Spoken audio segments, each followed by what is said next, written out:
Welcome back to our channel cinema Chumma. గయార్ 11 ఈ web series 11 ఎందుకుందో series చూస్తే తెలుస్తుంది. ఈ సిరీస్ 8 ఎపిసోడ్స్ తో ఈచ్ ఎపిసోడ్ వచ్చేసి అరౌండ్ 45 మినిట్స్ ఉంది. ఈ సిరీస్ తెలుగులో డబ్ చేసి స్ట్రీమింగ్ ఇన్ G5. మీరు ఈ వీడియో కొత్తగా చూస్తున్నట్లయితే లైక్ షేర్ సబ్స్క్రైబ్ చేసుకోండి గైస్. ఈ వెబ్ సిరీస్ అయితే నాకు నచ్చింది గైస్. ఈ వెబ్ సిరీస్ లో ఎన్ని కావాలో అన్ని ఉన్నాయి. మీకు థ్రిల్లింగ్ కావాలా అది ఉంది, పోలీస్ ఇన్వెస్టిగేషన్ కావాలా అది ఉంది, సీరియల్ కిల్లింగ్ కావాలా అది ఉంది, సైంటిఫిక్ ఎలిమెంట్స్ ఉండాలా అవి ఉన్నాయి. ఈ వెబ్ సిరీస్ లో 3 కేసెస్ సాల్వ్ చేస్తారు. ఫస్ట్ సెకండ్ కేసెస్ అయితే చాలా బాగుంటాయి. థర్డ్ కేసు అయితే కొంచెం బోరింగ్ గా ఉంటుంది. ఎందుకు అంత బాగుందని చెప్తున్నా అంటే ఇన్వెస్టిగేషన్ చాలా బాగుంటుంది. అసలు టెన్షన్ మామూలుగా బిల్డ్ చేయలేదు డైరెక్టర్. అసలు ఈ సిరీస్ కి స్క్రీన్ ప్లే ఎవరు రాశారో గానీ సూపర్ అంటే సూపర్ గా రాశారు. అసలు ఫుల్ టెన్షన్ పెడుతుంది స్క్రీన్ మొత్తం. అసలు ఫస్ట్ ఎపిసోడ్స్ ఉంటాయి, ఫుల్ టెన్షన్ పెడుతుంది మనకి. నెక్స్ట్ ఏం జరుగుతుంది అని ఒక టెన్షన్ ఉంటుంది. దానికి తోడు ట్విస్ట్ల మీద ట్విస్ట్లు ఉంటాయి. క్రిమినల్స్ ని లాస్ట్ వరకు రివీల్ చేయరు. అది హైలైట్ ఈ వెబ్ సిరీస్ కి. ఇప్పుడు ఆ కేసెస్ ఏంటంటే ఫస్ట్ కేసు ఏంటంటే ఒక చిన్న పాపని కిడ్నాప్ చేస్తారు, మనీ డిమాండ్ చేస్తారు. మనీ ఇచ్చినా కూడా ఆ పాపని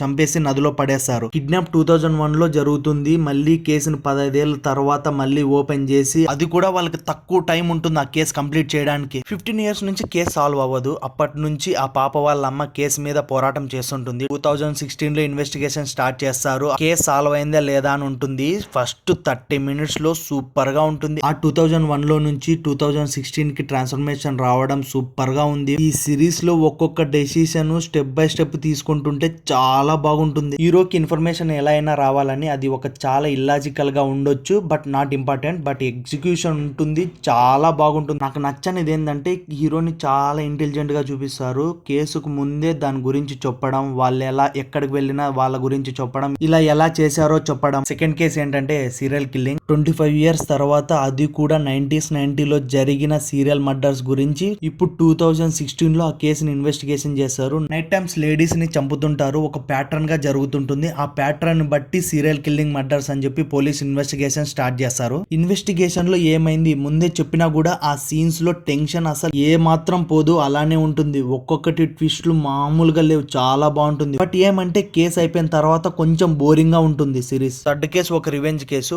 ఒకరిని క్రైమ్ చేయకపోయినా చేశారని చెప్పి అరెస్ట్ చేస్తారు. తను మెనీ ఇయర్స్ తర్వాత బయటికి వచ్చి వాళ్ళ మీద రివెంజ్ ఎలా తీర్చుకున్నాడు. ప్రాసెస్ అంతా చాలా స్లోగా ఉంటాయి. ఇన్వెస్టిగేషన్ కూడా అంతగా ఏం లేదు. థర్డ్ కేసు అయితే కొంచెం బోరింగ్ గానే ఉంటుంది. మ్యూజిక్ విషయానికి వస్తే బీజం చాలా బాగుంది. It's too good. But songs హిందీలో ఉంటాయి, అవి నాకైతే అర్థం కాలేదు. పర్ఫార్మెన్స్ అయితే హీరో, హీరోయిన్ అండ్ ఎస్ఐ వీళ్ళు ముగ్గురు చాలా బాగా చేశారు. మిగతా వాళ్ళంతా కూడా బాగా చేశారు. ఏమంటే వీళ్ళ ముగ్గురు మీదే సిరీస్ ఉంటుంది. ఈ వెబ్ సిరీస్ ఫ్యామిలీతో చూడొచ్చు. No adult content and no bad language. ఈ సిరీస్ చూసింటే మీకు ఎలా అనిపించిందో కామెంట్ చేయండి. Don't forget to like, share, subscribe to cinema చుమ్మా.